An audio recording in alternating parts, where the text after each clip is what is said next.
Seguimos en el contexto y a continuación tenemos comunicación con la periodista Ligia Toledo.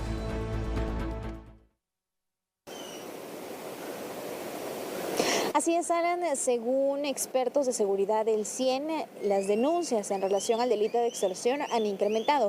Por ejemplo, en enero se habían registrado 1.590, luego se redujo en febrero a 1.239. Continuó la disminución en marzo con 936 y durante unos meses se mantuvo en ese rango hasta que en agosto se registraron 1.147 denuncias por el delito de extorsión y en septiembre 1.314. Pero ¿qué pasa en el sector del transporte público? Es el defensor de los derechos del usuario de las unidades públicas, quien nos da detalles sobre qué otras rutas están siendo afectadas por este fenómeno. Varias de las empresas de transporte colectivo continuaron desde el mes de marzo recibiendo llamadas de asedio de presuntos grupos de extorsionistas o incluso de imitadores de extorsionistas, en donde les exigen que se pongan al día al momento de empezar a operar el sistema de transporte colectivo. Y de esa cuenta, varias rutas de diferentes regiones o localidades a nivel nacional han dejado de prestar el servicio también, habiéndolo reactivado en algún momento. Por ejemplo, tenemos el área de Misco, el área de San José Pinula, el área de Antigua Guatemala, Amatitlán. Continúan con ese asedio constante, igual el transporte urbano de buses rojos continúan recibiendo llamadas amenazantes y les indican que tienen que ponerse al día al momento de reiniciar el transporte. Ellos ya tienen como que un apunte los presuntos extorsionistas de cuánto les adeudan en tema de los 7 meses y medio que han dejado de trabajar los transportistas. Esa es una carga más. El llamado al guatemalteco que haga la denuncia a las autoridades competentes. Solamente presionando al mismo Estado de Guatemala podremos tener resultados diferentes. El tema de las extorsiones se ha catapultado, es un tema que ya es insoportable para el tema de transporte colectivo, que significa más de 300 millones de quetzales al año pagados solamente extorsiones al transporte público. Totalmente, y también es importante recalcar que mucha de la deuda, aparentemente lo que han indicado los pilotos, asciende a 30.000 quetzales, por ejemplo, pero también hay que recalcar que los usuarios son los afectados también. Finalmente los usuarios son los que pagan las extorsiones. En alguna medida ven incrementada la tarifa, eso se ha indicado a los transportistas que ellos deben presionar al Estado de Guatemala para que no se les vea su derecho a la justicia, a la seguridad también, el derecho a la vida, pero no es justo que le trasladen a la tarifa inmediatamente al usuario en una medida desproporcionada. Es importante recalcar la importancia de la denuncia. Recuerde que lo puede hacer de forma anónima, ya sea al número 110 de la Policía Nacional Civil, al 1555 de la Procuraduría de Derechos Humanos, en donde también están dando seguimiento a este tipo de denuncias relacionadas a pilotos del transporte público, y también a la línea 1561 de Cuéntaselo a Valdemar. Pero también analistas han brindado su postura sobre este tema. Vamos a conocer ya la información con la periodista Mabel Saucedo. Gracias, Diana. Y es que relacionado al tema de extorsión, ya los analistas habían anunciado que esta situación podría darse en el futuro, luego del confinamiento y la pandemia.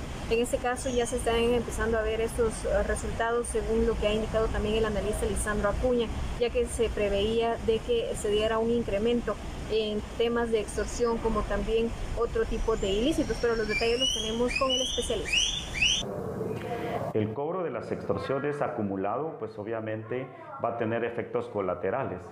Es decir, muchos de los negocios pueden cerrar producto de que son extorsionados hasta por 4 clicas y sumado a ello los imitadores.